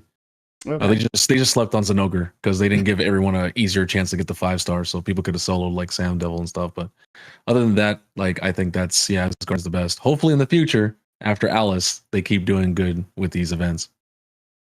Zero, what about you? Yeah, I love these events in general, and obviously Asgardian was the first one to implement the event dungeon too with it, where they had the Void champion, and of course they've just mimicked that with the Alice in Wonderland Dilio. I absolutely love that. Hey, there's 5 champions. You're gonna get one for free. You're gonna have all these opportunities to win all these other ones. We got this event dungeon going on. I absolutely love them. Asgardian was the best, but I do think.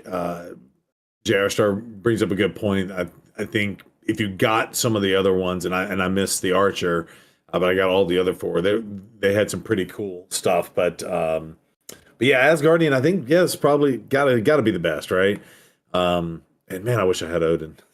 Okay. So I think for the Monster Hunter event, this was probably the most wanted champion, the Naragati Archer. And can I just say, go ahead. The last time I went ham on the Prism shards was her, and I failed to get her. So I've out of protest, I've yet to buy those ever since, because I went hard because that's where she was in that one. So that was your first question of the night. That's why. Now you just refreshed my PTSD as to why I don't get them anymore. Hey, I was just as bad. I think I went like 2,500 prisms for her, and I didn't get her that way. I had to get her through the champion training. But this was one of the events that I really felt the FOMO. And I think that was the biggest reason that they got the lashback, is because these champions were limited time. They weren't going to come back. We had already had the taste in our mouths about Ninja being a limited time champion and not coming back, and saw how powerful he was. And I'm going to be honest, out of all of those champions, she's probably the only one that I still use. My Fatalis Blade Master is probably sitting with no gear, right? Rathalos I used a couple of different times, but he's probably sitting naked in my vault. And even Elatrion is probably the same thing. I think I don't use him for anything less than my Centrano stuff. So with that in mind, I feel like this was probably it was a great way to put us into FOMO. We spent everything. We went pretty hard. Let me ask you, how hard did you guys go for some of these champions, Ken? I mean, not really, man. I cannot go too hard on them, unless they are Garante. Okay. I have to save my shard for the Garante, so... So you didn't go for like the Fatalis Blade Master guarantee? No, here is the story. Fatalis was the Garante, right? You said that. They were all guaranteed. Yeah, I checked some videos. Well, no, pause. We got to level set that. Fatalis Fatalis was only to be pulled from shards, and they put him on a 10x or 15x or something like that. Hold on. And then that was when they released it, and I went ham and pulled him out of 75 Void. So I felt like I got lucky. Then, halfway through the event, after they communicated this is the only way to get him, then did they make him a guaranteed, after I'd already spent the resources to get him. So I just want to make sure we level set there on that one. Right, Yeah. right. Yeah, because I didn't open my shard on his whatever X. So Garanti, I believe, like Pet Event or the Deco Fate. I think it was Deco Fate. Anyway, short answer, I check his videos. I didn't like his performance. I decided to skip it. Doesn't matter, he's exclusive. I thought it exclusive trash. So I skip it, and after that, if I'm not mistaken, they did a Narcissus. I got my Narcissus. Okay. Simple. PJ, how heavy did you go for the Monster Hunter event? I went really hard for the queen. I won her in the champion training. I probably did like You mean the Archer? 60... Oh yeah, Archer. Archer. I was gonna queen. say, What I was else like, wait, what queen are you talking about? That's champion training, because I will go all in on that. Archer. Yeah. Archer. I went hard for her, like 60,000. Super stressful. No one was even really pushing me that hard, and I was still worried about getting sniped. They're very, very, very stressful tournaments. Don't recommend going for them for people. It ages you. But yeah, I went really hard for her. She really changed in my Hydra. Still run her in my Brutal team. She just brings so much to the table. But yeah, I went really, really hard. Yeah, I remember I was having PTSD from the Krisk event when I did 350k points and came in second. Insane. God. I did 140 for her. Luckily, no one pushed. The next closest person was at like 40,000. I was like, there's no way he's gonna burst 80,000 points. But you never know. Every day I just kept adding 10k, 10k. I know. I was like a 40k lead and still was like putting below points. Like, I'm still awake, mother trucker. I'm still here. Like, I didn't fall asleep. It's so stressful. Okay. Guess what about you? How hard did you go for these events? Well, I can't even tell you how lucky I got on the Archer. I pulled her on like 3 sacred shards, like during her first like 10x or whatever the first kind of event for her was. And then I swapped over to the free-to-play account and did it on like 2 sacred. So I got her on both accounts doing like nothing. Yeah, ridiculous. So I didn't have to worry about her at all. Odin, I remember there was only 2 people at like around 10,000 points for the Odin, and I was like, bro, I'm sniping this. And the 3 of us got into, like, within the last 10 minutes, got into like a pretty heavy battle. I had to unload everything, all my fragment champs, every single shard I had. I had to put everything into it, and I eked it out. So I would say that's the hardest one I went for. And I think I'm very happy I did, because I use him everywhere, and he's excellent champ. Jay, what about you? How hard did you go for the Monster Hunter event champions? Honestly, they were pretty all intense, and they weren't really like free-to-play friendly or even easy. So I pretty much tried my best, and most of them I got to like halfway, couldn't even finish. Like even Lantern, that Hero's Path was crazy. The whole situation with Fatalis, them not communicating right or saying like things like that, right? So I only was able to This isn't to defend Plarium, but at the bottom of every single event and everything they release, subject to change without notice. But did they actually have it on this one? I did. think they screwed up on this one and they added it on every one since. I can look at the disc that they Please gave go us. look, because I felt like they released the calendar and said, here are all the events, and we were all like, oh, cool, they're communicating, and now we kind of know and can kind of plan it out. And then they did the guaranteed, because I remember feeling super jaded because I went all in on the thing, and I'm going to be one of a handful of people that are going to have this exclusive champion, and nobody else will be able to get him going forward, because that's what they obviously did with this event. And then they said, oh, now it's going to be a guaranteed if you participate in this other thing. And I remember just being extremely angry, going, okay, great, now everybody's going to have him.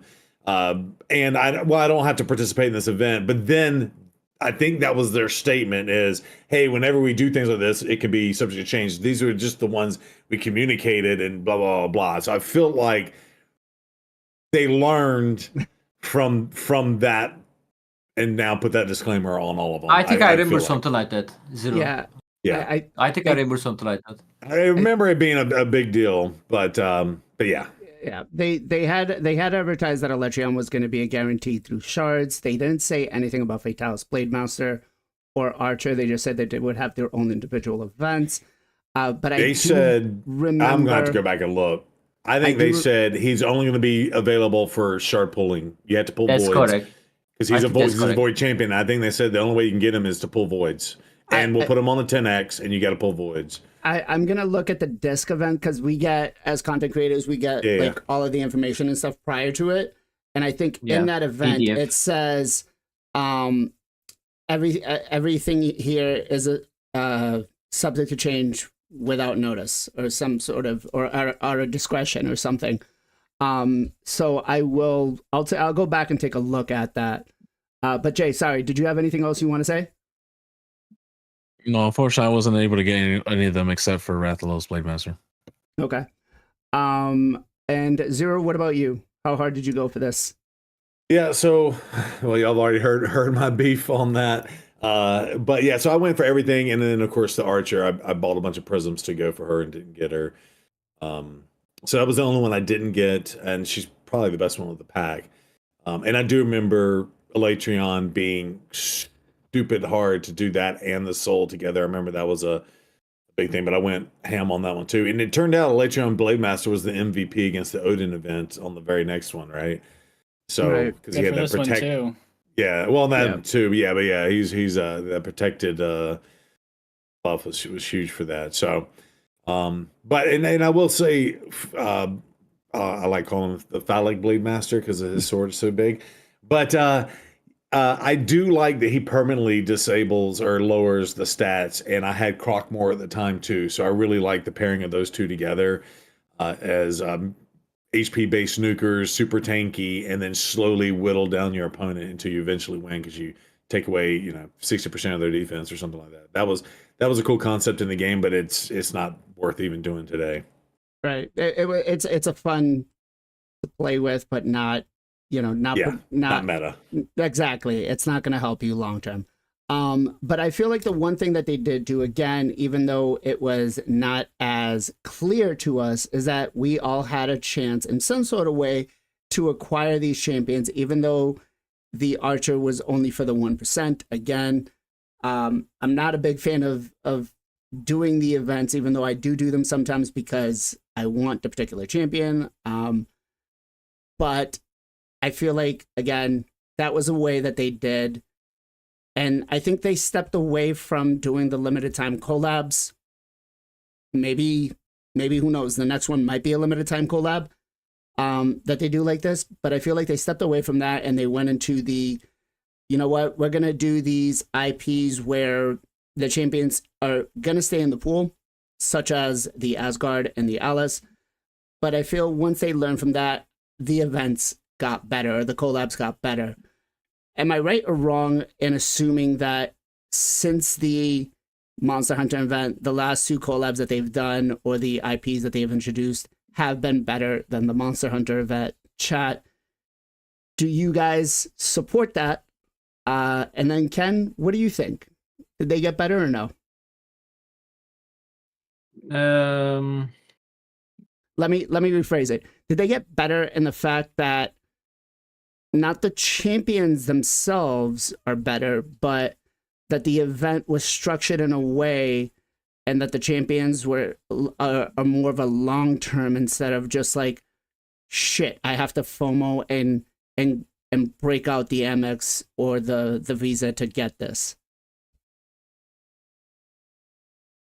I mean, to be honest, like I kind of find like Alice and Odin Asgardian content pretty much the same.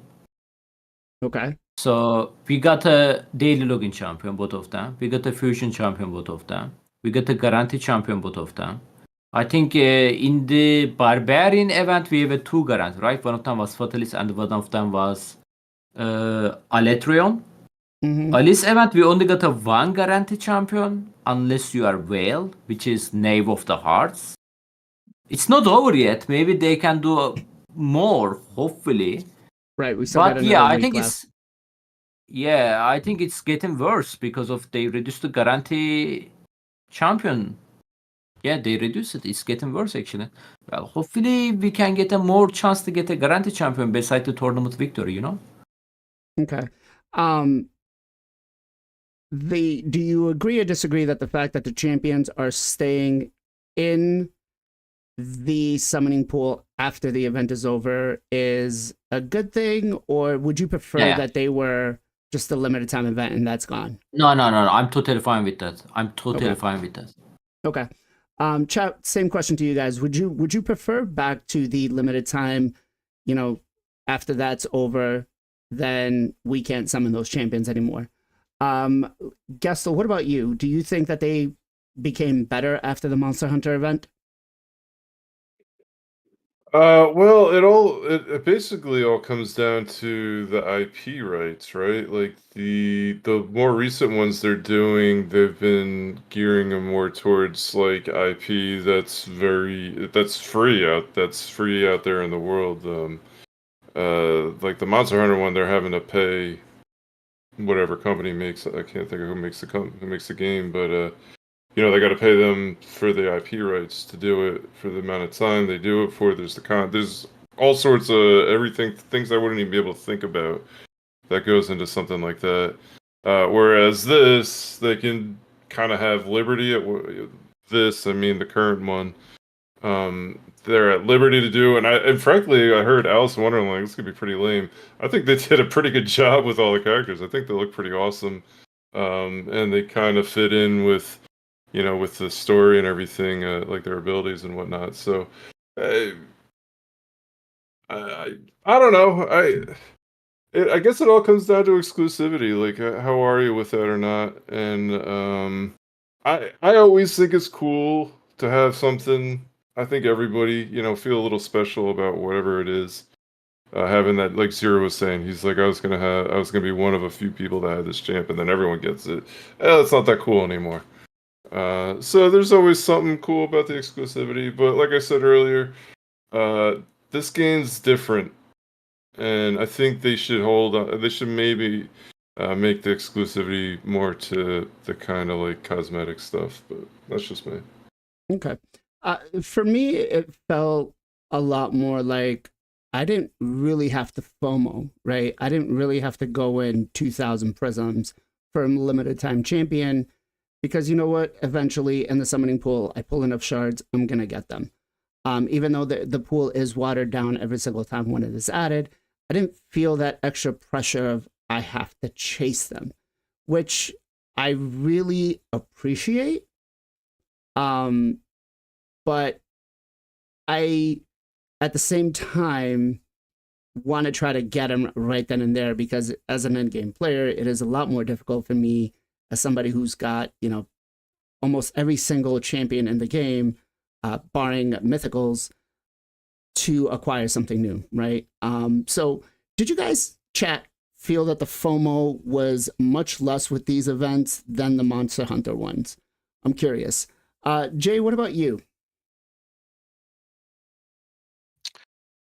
No, the Monster Hunter ones were just too crazy, honestly. Unfortunately, they were just like extreme, like in terms of points and stuff. This one was not bad. Like I tried for Cheshire Cat, right? It's a 2x, and you give a chance to get. So it's not bad. They could have done it different without the 2x, right? And just here you go, trying to pull for Cheshire. The Queen, I mean, don't like the fact that it's, you know, gated over Champion Chase. So we already know people are gonna just whale more than you can, unless you're in a small bracket. Then good luck. Which I have one person in my whole clan that has an easy bracket. But I mean, overall, we can't control that. I think they should lean more lesser like this. This is pretty decent. This is overall out of all of them is pretty good. Even with the deck of fail, right, for Freya, people were not happy. It's like, oh, such a good champion, but look at all this I have to do, and it's like, I think they just lower that down. I went for Nate for this one. I already had enough, so I was able to do it, but it wasn't free to play. I had to actually invest, and it's unfair. I think it should be a little bit better in general, which I think they're learning. I mean, hopefully they're taking the analytics from all these events and actually try to make them better over time, but definitely not go backwards, right? Because it's just going to make it worse for them. So I think this is a little bit better than the previous. Definitely better than Monster Hunter. Yeah, I agree with Darn. The Freya Deck of Fate event was pretty bad. Pretty bad. I'm not going to use that language right now because I'm still not sure if my priest son is watching the podcast. But Zero, what about you? Yeah. So the FOMO on these last two compared to the Blade Master one was a lot less. So I do think that that's a better customer experience. The fact that they stay in the pool, you don't feel as pulled, you don't feel as FOMO'd to go out there and just go ham and open up the wallet and go ham with the credit card. I will say though, too, the pool is just getting more watered down. So, the chances are if they don't increase the 15 and 20 and 25x, there's going to be so many champions in the game a few years out from now that you'll never be able to get like if I wanted to go get the Odin, they could do an exclusive event for it, but I probably won't get him right at this point. But the other thing too that I don't think we're talking about, but it is on the topic, is the faction unity champions. They are technically exclusive too, but they constantly add those events in where you can either pull them out of a prism or hey, we're putting them on a 10x. And I got really lucky and got Aislinn and Tio on my mercy pools for both of those, and they were, I think, a 10x or whatever. But that's the only time you can pull them because they're exclusive to when they open them up in the game. So that's kind of like a hybrid approach. I don't necessarily mind that as well, and it has that amount of FOMO, but also when they do open them up for you to be able to pull them, you can go out there and get them if you get lucky, right? So that's kind of cool. Okay. I just want to make a quick announcement. There is a sponsor currently running for the channel that can earn you guys either a Forge Pass if you're interested, or a monthly gem pack. So if you guys join the Discord, there's more information there. Free-to-play players understand that I have to log on and pay for it on your account. But low-to-spend players, you could get yourself the free Forge Pass or a gem pack if you're interested. So make sure you join the Discord for that. Now, earlier I said I want you guys to think about what the next raid collab should be. You now, the last time. me. Oh, I did. My bad. Go, PJ. I mean, you guys pretty much said everything. I mean, you were last year's favorite, late night streamer. I know. If it was this year's, you would have remembered me. If you remembered, you would have remembered. But yeah, pretty much I like this way a lot better. It seems like they learned from the mistakes. The community didn't really like the exclusivity of the previous one. So I think overall these are better. It seems like they did less guarantees, like Ken mentioned, but they're going to be in the pool forever. So I'll take that. Less guarantee during the event, but having to be able to pull them in the future is, I think, a good trade-off. Okay. So now that I got you in again, maybe you can make, my favorite streamer this year. We'll see. I did ask everybody to think about what the next collab should be. And the last time we discussed this, because Plarium wanted to find out, was who should it be? And some people said He-Man, some people said Thundercats, but let's start off with Jay. What do you want the next raid collab to be? As much as I would love it to be Thundercats, we have already too many Skinwalkers. We did have a Skinwalker problem, right? But they've definitely loaded tons of champions there, so we don't need any more, in my opinion. What we need, I think, another one that people have been saying, and I think would be amazing in this game. Raids, even though it's not really a lot of adults play it, right? Demographically, it doesn't have a lot of blood. But I think Mortal Kombat would be one of the best collabs. I talked about Monster Hunter before it came out. I don't know if someone contacted Plarium, because literally 6 months later it became a reality. So I'm gonna say it out loud. I'm gonna say Mortal Kombat. I think it definitely needs to be here. We have Shadowkins, we have other factions that makes perfect sense with it. Maybe even the new faction coming out.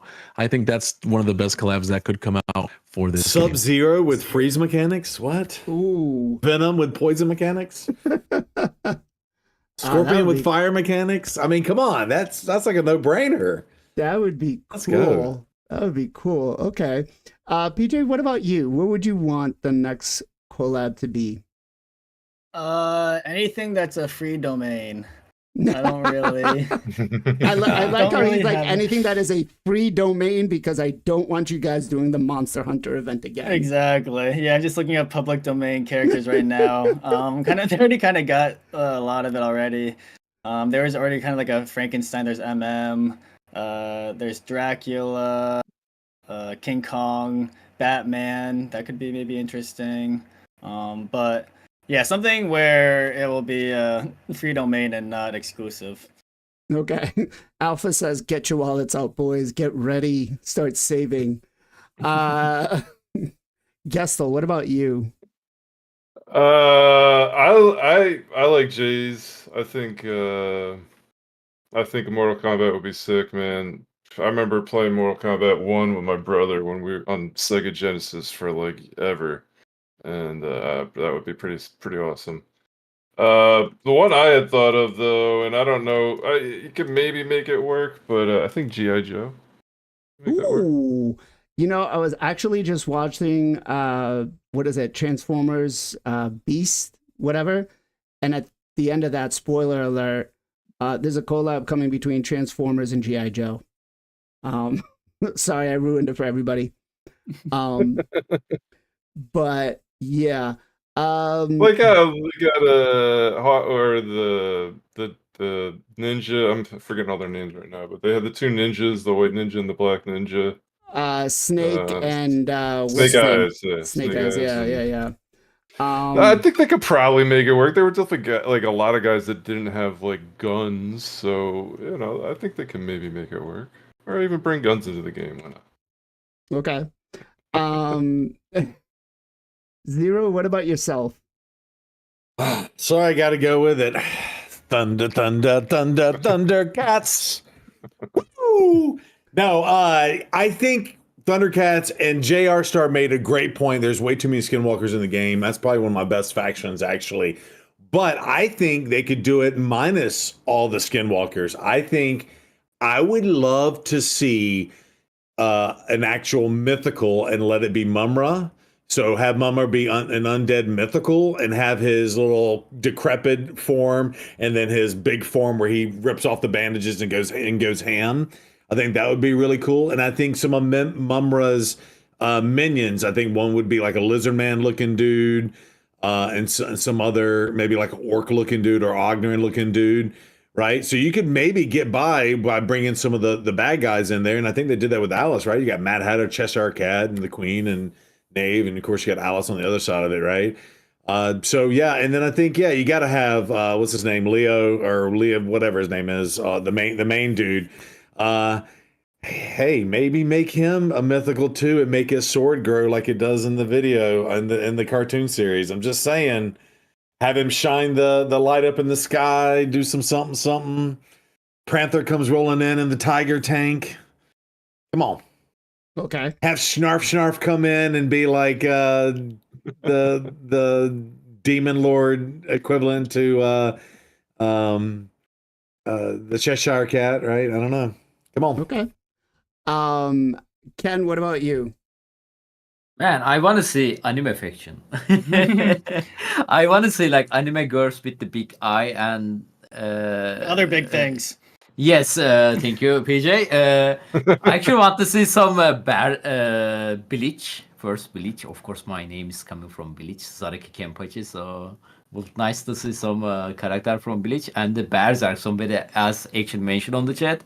Berserk collaboration will be sick. Like Guts, Griffin. Oh my god! Like they should be mythical too because they have a two form. Yeah. Okay. I like a lot of the suggestions that we're getting here. Spawn, I think Spawn would be a great if they did it as like the $40 champion, because out of that whole franchise, I feel like he's probably the only cool looking one. So if they did him, they could do him like as a Knight Revenant, just do him as a champion pass, and then make it so that the free to play players can get him. But get ready, guys. Gargoyles. There it is. Gargoyles. I could totally see that. And as a matter of fact, I would say that would be the next faction, and they would have an alternate form where they turn into stone skin and you can't do any damage. Mortal Kombat's a good one. That's it. They get petrified. Mortal Kombat would be a great one to see. Robin Hood's a free domain. Robin Hood? Okay. Robin Hood. I wonder if they would go with like the Disney version where it was like the fox and the bear and all that. Yeah. I think they would have to do something like that. But it would be very interesting to see. And I hope that with the next collab that it definitely they stay away from the locked IPs and make it accessible to everybody else. Oh, I forget the best one. Which one? Teletubbies. Listen, if we're gonna go that route, we need to go with Barney. Okay, Barney, the big purple dinosaur, needs to be the one. Kid cartoon faction. Just bring them all in. Cartoon faction. Scooby Doo. That's not for IP though, I don't think. Hey, I know we're almost at time, but real quick, did anybody get the survey? Because they put a survey out, I want to say several months back, where they were asking for IP. And the one that stood out, the one I voted for, was Aliens versus Predator. Ooh. I think that was Watcher of Realm. Yeah. Different game. So does that mean Arnold Schwarzenegger is going to come into Raid Shadow Legends?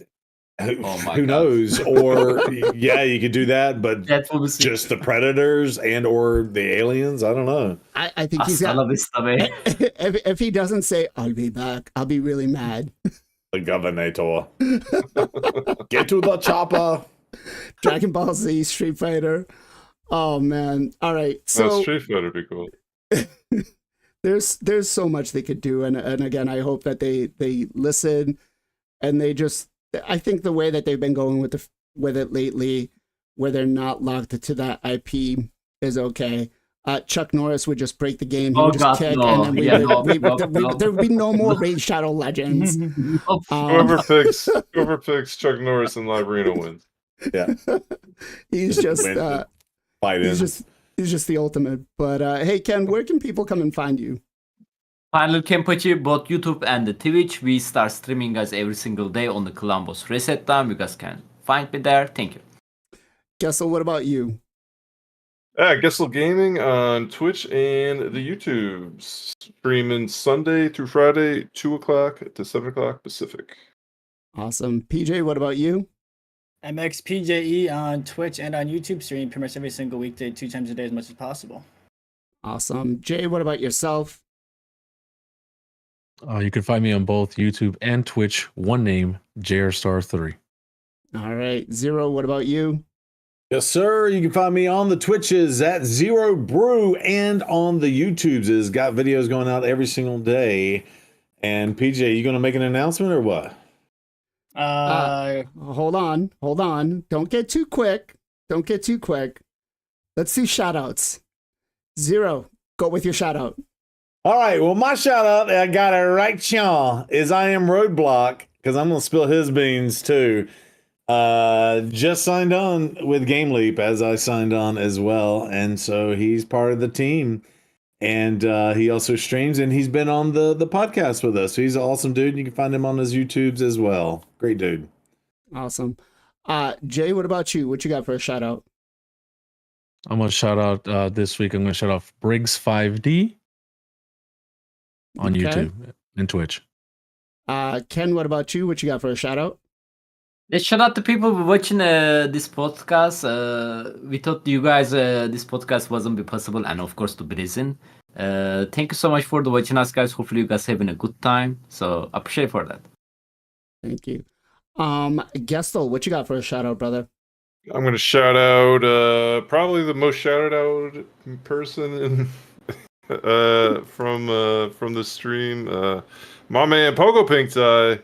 He's kind of always streaming during this, so you can have us on 2 tabs, or go watch before and after. But Pogo's an awesome dude.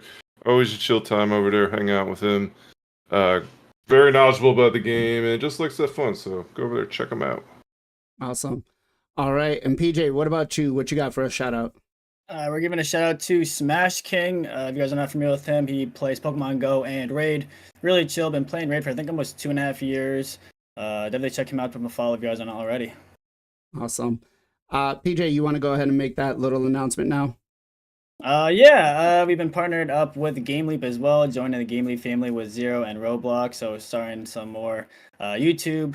Should be getting that out a lot. We have like 2 or 3 videos out already. So if you guys have not checked that out, please go do so. All right. Awesome. And to kind of celebrate that, I'm going to give you a shout out and give you 540 gems and 1 ancient shard for 5 lucky winners. You've got till the 23rd of March to get those winners out. So make sure you guys are subscribing to his YouTube, because I'm sure that's where he's going to give them out. Thank you. Appreciate that. So And again, leave it a 0 to ruin the fun. I know. He likes to jump too fast. It's just like spits out way too much and doesn't think sometimes, you know.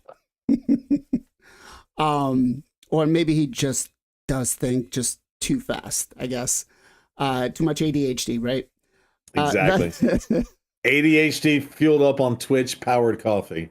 That's Monster's I think this is my 4th one today, so tells you guys what I'm like. That's it, guys. It has been a wonderful Sunday afternoon. Thank you all so much for joining us. Twitch side, we're actually gonna go raid Mr. Pogo Pink Tie, so make sure you guys show him some love when we get there. Give him a little bit of grief. Make sure you ask him how his preload shift is going and how fun UPS is right now, because it's fun. I'll say that much. 60-hour work weeks are not fun. No, not at all. Guys, as always, much love, much appreciation. Be safe.